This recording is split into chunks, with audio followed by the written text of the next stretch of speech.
Bharat news channel ताकत सच की editor in chief महफूज आलम जी के द्वारा संचालित।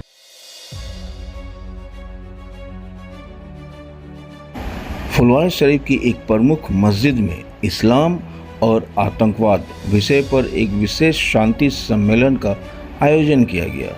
इस सम्मेलन का उद्देश्य समाज में शांति, सद्भाव और सहस्तित्व को बढ़ावा देना तथा इस्लाम को आतंकवाद से जोड़ने वाले भ्रम को खंडन करना था। इस कार्यक्रम में देश की प्रतिष्ठित हस्तियां शामिल हुई, जिसमें महामहिम बिहार के राज्यपाल आसिफ मोहम्मद खान, पूर्व सांसद डॉक्टर एजाज अली, फुलवारी शरीफ नगर परिषद के अध्यक्ष आफ्ताब आलम तथा विशेष क्षेत्रों के बुद्धिजीवी और धर्मगुरु मौजूद थे।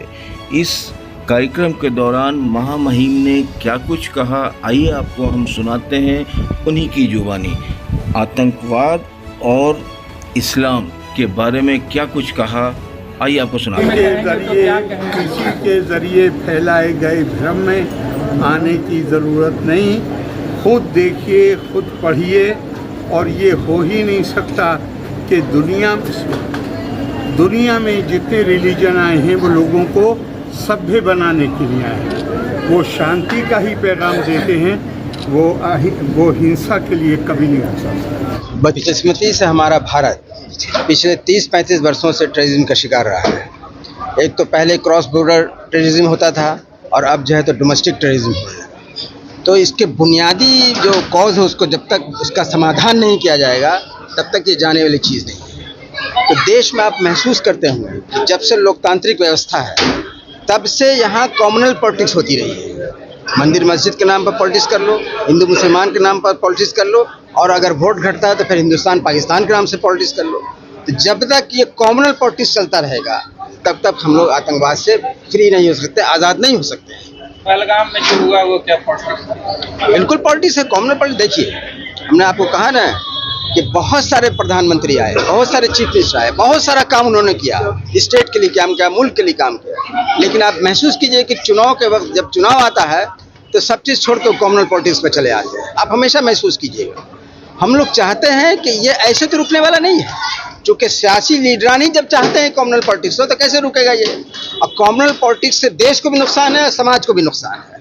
इसलिए हम सरकार से अनुरोध करते हैं, हमारे प्रधानमंत्री मोदी जी, हमसे हम अनुरोध करते हैं कि कॉम्युनल पॉलिटिक्स को रोकने के लिए उनको कानून का सहारा लेना पड़ेगा। वरना वो भी अगर चाहेंगे कि इन चीज़ों को छोड़ के अच्छा काम करें तो उनको भी लोग काम नहीं करने का पक्ष विपक्ष जिसके भी लोग रहे। आतंकवाद के सब्जेक्ट पे था। आपको मालूम है कि अभी पहलगाम में अटैक हुआ, उसके बाद फिर इस्लाम सब्जेक्ट ऑफ डिस्कशन हुआ। तो इस कॉन्फ्रेंस का पर्पस था कि ये बताना लोगों को कि इस्लाम को आतंकवाद से कोई मतलब नहीं है। ये दरअसल wrong interpretation and political interpretation of Islam and Quran है, जिसके नतीजे में वो वायलेंस और हिंसा होता है। यानी कुरान की आयतों का मिस इंटरप्रिटेशन, प्रॉफेट मोहम्मद के टीचिंग का मिस इंटरप्रिटेशन। तो हमारे कॉन्फ्रेंस का पर्पस ये था कि लोगों को बताएं कि correct interpretation of Islam, Quran and prophet life's क्या है। देखिए एक्सट्रीमिज़म आपको हर जगह मिल जाएगी। सोचने का सही तरीका ये है कि हम ये देखें कि इसका काउस क्या है। तो काउस पे अगर हम सोचेंगे तो हमें सॉल्यूशन मिलेगा। तो जैसा कि मैंने अभी कुछ देर पहले अर्ज़ किया कि ये दरअसल wrong and political interpretation of इस्लाम है, जिसका Quranic teaching and spirit of Islam से कोई मतलब नहीं है।